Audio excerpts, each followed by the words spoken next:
Il nous reste la correction des 3 derniers exercices de la troisième série. Donc, on commence par la correction de l'exercice numéro 4. Donc, dans l'exercice numéro 4, nous avons E, un espace vectoriel normé.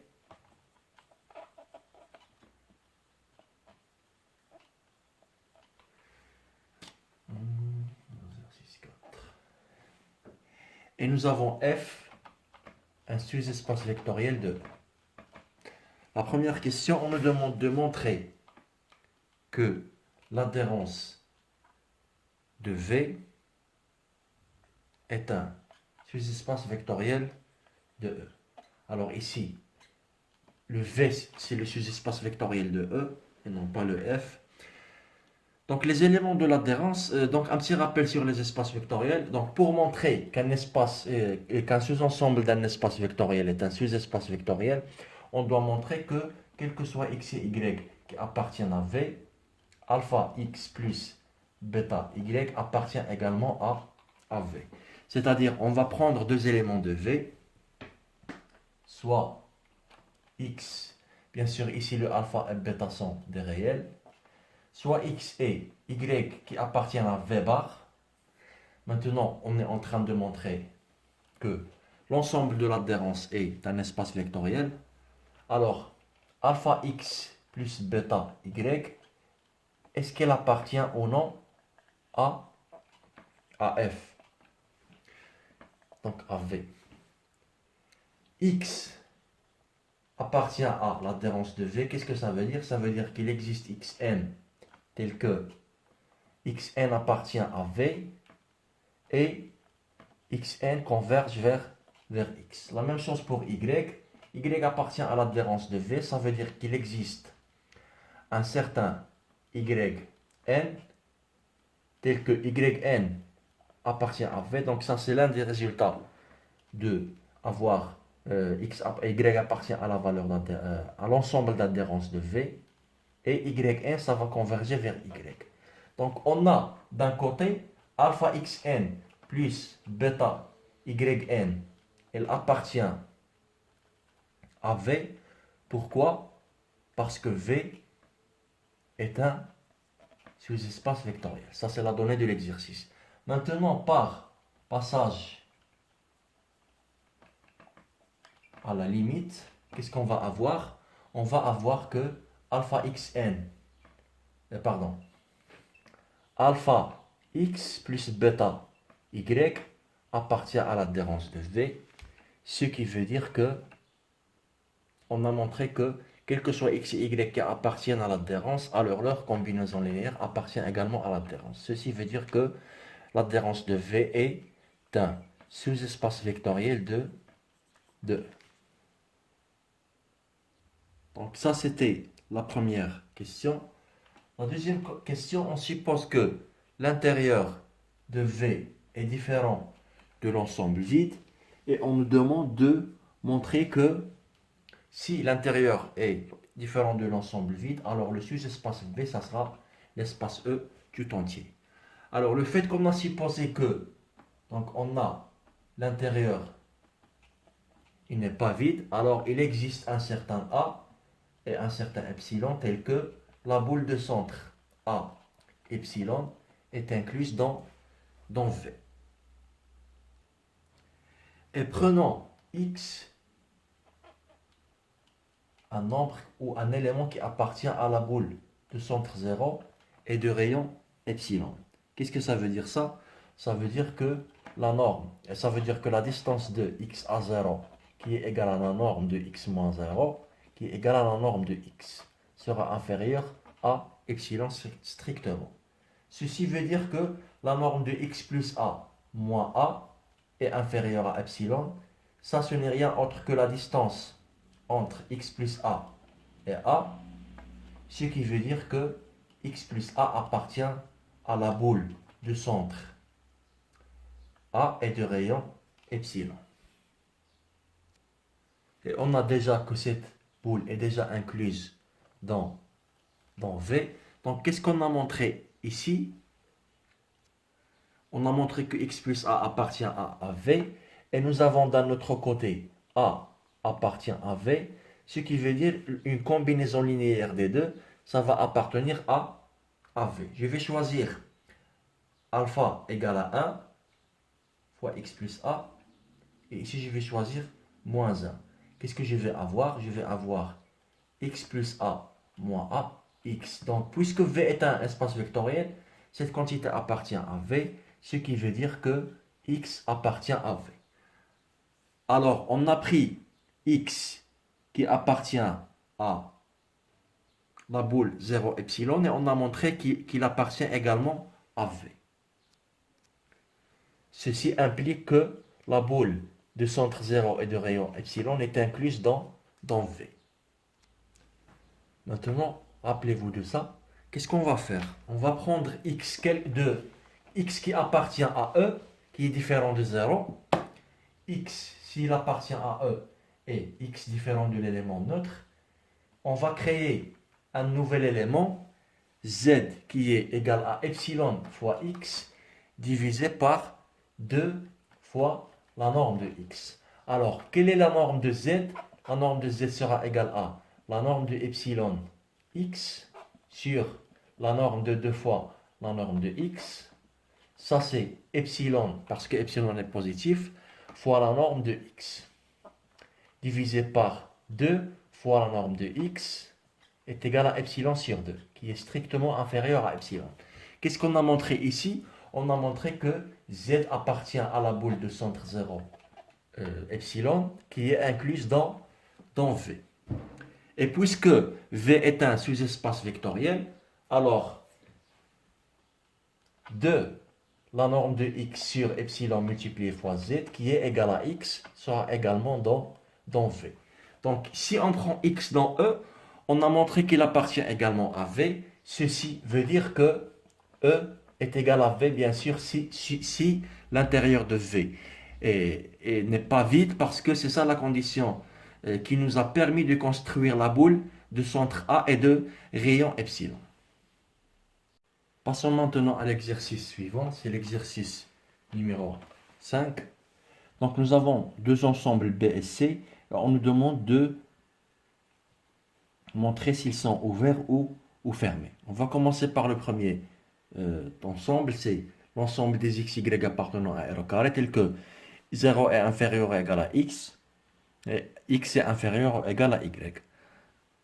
Maintenant, on va essayer de vérifier si B est fermé. Donc, B est fermé est équivalent à dire que l'adhérence de B est égale à elle-même. On va essayer de vérifier que l'adhérence de B est égale à elle-même. On va prendre xn et yn de suite qui appartiennent à l'ensemble B, ce qui veut dire que il vérifie la condition de l'appartenance à l'ensemble B, et par passage à la limite, celui-là est équivalent à dire que 0 est inférieur ou égal à x, inférieur ou égal à y, ce qui implique que x et y appartiennent à B. Alors, on peut conclure que l'adhérence de B est égale à B. Pourquoi? Parce qu'on a dit que un élément appartient à l'adhérence de B si il existe xn qui appartiennent à B, tel que xn converge vers x. On a montré que toute suite de B converge dans B, c'est-à-dire que l'adhérence de B est elle-même. Ceci veut dire donc que l'ensemble B est infermé. Maintenant, on va vérifier est-ce que B est un ouvert, parce qu'un ensemble peut être à la fois ouvert et fermé. Supposons donc on a l'élément 0, 0 appartient à B parce qu'il vérifie cette équation. Et prenons la boule, donc si B était un ouvert, alors il existe une boule de centre 0, 0 et de rayon epsilon qui est incluse dans B. Alors prenons la boule qui a comme centre 0, 0 et epsilon strictement supérieur à 0, est-ce que cette boule est incluse dans B? Alors la réponse est non, parce que prenons par exemple l'élément moins epsilon sur 2, 0. Alors cet élément, il appartient à la boule. Pourquoi? Parce que la boule de centre 0 et de rayon epsilon, ça sera ce cercle-là, et moins epsilon sur 2, 0 se situe ici, c'est-à-dire il appartient à la boule. Mais cet élément n'appartient pas à B. Pourquoi? Car moins epsilon sur 2 est strictement négatif, parce qu'on a pris epsilon positif. Ce qui veut dire que la boule n'appartient pas, n'est pas inclus dans B, ce qui veut dire que B n'est pas ouvert. Maintenant, passons à la deuxième question. C'est l'ensemble C, x et y appartenant à R au carré, tel que la valeur absolue de x inférieure strictement à 1 et la valeur absolue de y inférieure ou égale à 1. Maintenant, est-ce que cet ensemble est fermé? Autrement dit, est-ce que C est égal à son adhérence? Maintenant, on va prendre U égale à 1 moins 1 sur n. 1 avec n, c'est un nombre c'est un nombre entier strictement positif. Maintenant, on peut vérifier que ce nombre U, il appartient à C. Pourquoi? Parce que donc, U appartient à C, car la valeur absolue de 1 sur 1 moins n est inférieure à 1, et la valeur absolue de 1 est inférieure ou égale à 1. Alors, cet ensemble, il appartient à U. Maintenant, on va essayer de voir si la limite de U, parce que U est composé de deux suites xn. Donc, on peut dire qu'il s'agit d'une suite xn et yn, telle que xn est égal à 1 moins 1 sur n, et yn est égal à 1. Alors, la limite de cette suite, lorsque n tend vers plus l'infini, est égale à 1. Donc, c'est la limite de 1 moins 1 sur n, 1, lorsque n tend vers plus l'infini. Ce n'est rien autre que 1, 1. Alors, le 1, 1 n'appartient pas à C. Pourquoi? Parce que le 1 ici est égal à 1 et il faut que ça soit strictement strictement inférieur à 1. Qu'est-ce que ça veut dire ça? Ça veut dire que, donc, on a dit que l'ensemble des limites des suites contenues dans C consiste à former donc l'ensemble qui est l'adhérence de C. Qu'est-ce que ça veut dire ça? Ça veut dire que 1, il appartient à l'adhérence de C, mais il n'appartient pas à C. Qu'est-ce que ça veut dire? Ça veut dire que l'adhérence de C et C sont deux ensembles qui sont différents. Qu'est-ce que ça veut dire ça? Ça veut dire que l'ensemble UN n'est pas fermé. Il reste à vérifier est-ce que C est un ouvert ou non. Donc prenons par exemple le nombre 0,1. Donc ce nombre 0,1, il appartient à l'ensemble C. Et supposons qu'on a un epsilon strictement supérieur à 0. Et prenons la boule de centre 0,1, epsilon. On se pose la question, est-ce que cette boule peut appartenir à l'ensemble C ou non? Alors on a pardon, 0, 1 plus epsilon sur 2 appartient à la boule. Pourquoi? Parce que graphiquement, le point 0,1 se situe ici. Donc c'est ça le point. Et la boule de rayon epsilon, c'est ça, parce qu'on est dans R2. Le point 0,1, 1 plus epsilon sur 2, c'est ça, donc il appartient à la boule. Donc ce point-là, 0,1 plus epsilon sur 2, il appartient à la boule, mais on peut voir clairement que cet élément 0, 1 plus epsilon sur 2 n'appartient pas à C. Pourquoi? Parce que le point 0, il vérifie la condition, mais cette partie-là ne vérifiait pas la deuxième condition, parce que ça c'est strictement supérieur à 1. Qu'est-ce que ça veut dire ça? Ça veut dire que la boule de centre 0,1 epsilon n'est pas inclus dans C, quel que soit epsilon. Et ça veut dire que C n'est pas un ouvert.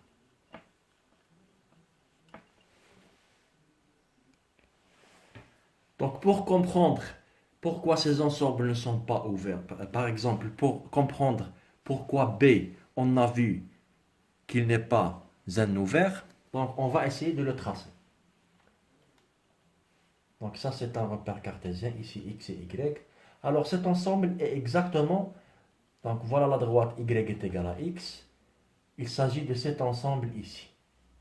Parce que dans cette partie-là, le x il est positif, voilà la condition, il est vérifiée, et la valeur de y est toujours supérieure à la valeur de x. Ici, pour le contre-exemple, qu'est-ce qu'on a fait? On a choisi une boule de centre 0 et 0, et d'un rayon epsilon quelconque. On voit clairement que, quel que soit epsilon qu'on va choisir ici, cette boule ne sera jamais à l'intérieur de l'ensemble B. Pourquoi? Parce que il y a par exemple cet espace et cet espace-là qui ne sont pas contenus dans l'ensemble B. Alors pour notre contre-exemple, on a choisi moins epsilon sur 2, 0, un point qui appartient à la boule, comme on voit, mais qui n'appartient pas à l'ensemble B. La même chose pour l'ensemble C, on va tracer un repère cartésien. Alors la valeur absolue de x est strictement inférieure à 1. Qu'est-ce que ça veut dire? Ça veut dire que x sera entre moins 1 et 1. Et la valeur absolue de y, alors x, sachant que le moins 1 et le 1 ne sont pas inclus. Et y, la valeur absolue de y est inférieure ou égale à moins 1.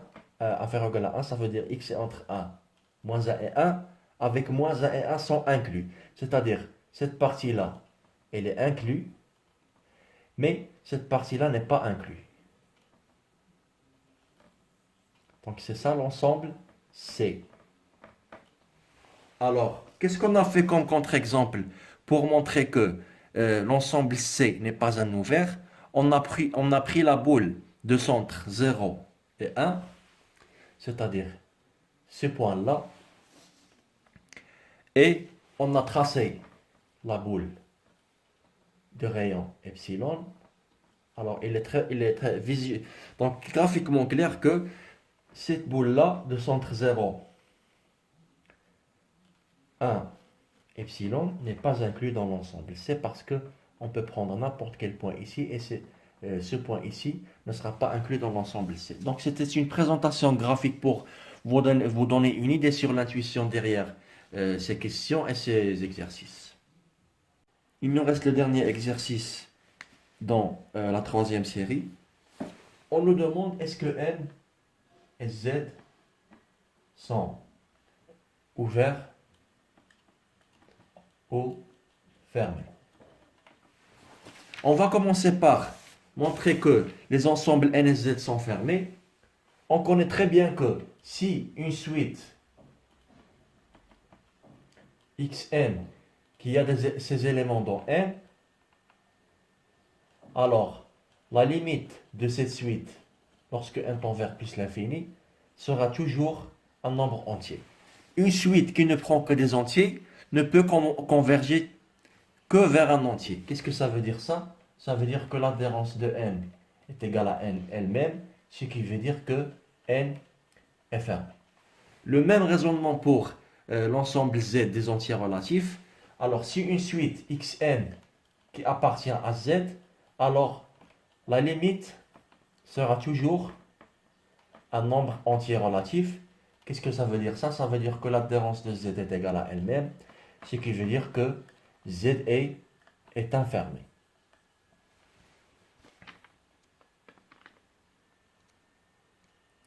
Il nous reste à vérifier. Donc, on a déjà montré que N et Z sont défermés. Maintenant, la question se pose, est-ce qu'ils sont ouverts? Prenons par exemple l'ensemble N. Il est composé de ces nombres qui sont séparés. Pardon, il n'y a pas de moins. Donc ici, 3. Un ensemble est ouvert si, quel que soit x dans cet ensemble, on peut avoir une boule qui est ouverte et qui est contenue dans cet ensemble. Prenons par exemple le nombre 1. Si je trace une boule ici, de rayon epsilon quelconque, voyons que cette boule n'est pas inclue dans N parce que, par exemple, prenons cet élément qu'on va dire, par exemple, c'est 0,8. 0,8 appartient à la boule de centre 1, epsilon par exemple, on peut même donner une valeur 0,5. 0,8 appartient à cette boule, mais clairement 0,8 n'appartient pas à n. Qu'est-ce que ça veut dire ça? Ça veut dire que la boule de centre 1 est de rayon 0,5. On peut prendre une infinité d'exemples, pas seulement ça, n'est pas inclus dans n. Qu'est-ce que ça veut dire ça? Ça veut dire que n n'est pas un ouvert. Le même raisonnement est valable pour z. Donc dans z, nous avons des nombres qui sont entiers positifs et des nombres qui sont entiers négatifs. Prenons par exemple la boule de centre moins 1 et de rayon 0,5. Alors cette boule, la boule ouverte. Donc prenons la boule de centre moins 1 et de rayon 0,5. On voit clairement qu'il y a des éléments qui sont ici, qui ne sont pas des nombres, où il y a un virgule. Donc ce qui veut dire que cette boule n'est pas inclue dans Z. Qu'est-ce que ça veut dire ça? Ça veut dire que Z n'est pas un ouvert. Par contre, donc, dans R, on peut facilement, donc même si on choisit une boule quelconque, ces nombres tous sont inclus dans R. Ça veut dire que R est un ouvert. Il nous reste l'ensemble 1 sur n, tel que n appartenant à n étoile. On va commencer par vérifier que cet ensemble n'est pas ouvert. Alors si on veut écrire cet ensemble avec détail, donc c'est 1, 1 demi, 1 3, 1 sur 4, etc. Donc c'est, nous avons ici 0 et c'est 1. Donc c'est, il contient 1, il contient 1 demi, il contient un quart, il contient un tiers, un quart, etc. Voyons que ces points qui sont séparés, alors on peut prendre n'importe quel intervalle centré en 1. Donc ça c'est une boule de centre 1 et de rayon epsilon. On peut facilement voir que par exemple, si on donne une valeur à epsilon égale à 1, ici, le nombre, ici, si on prend x est égal à 1,5, alors 1,5 n'appartient pas à la boule 1 epsilon, c'est-à-dire l'intervalle, 1,5 appartient à la boule de centre 1 et de rayon epsilon, parce qu'il s'agit de l'intervalle 0, 2, mais 1,5 n'appartient pas à l'ensemble U, parce qu'on ne peut pas l'écrire sous forme de 1 sur n. Qu'est-ce que ça veut dire ça? Ça veut dire que la boule de centre 1 epsilon n'est pas inclue dans l'ensemble U, qu'on va nommer ici UN pour faciliter la notation. Qu'est-ce que ça veut dire? Ça veut dire que quel que soit epsilon, la boule de centre 1 epsilon, elle n'est pas inclue dans UN. Ceci veut dire que l'ensemble UN n'est pas un ouvert.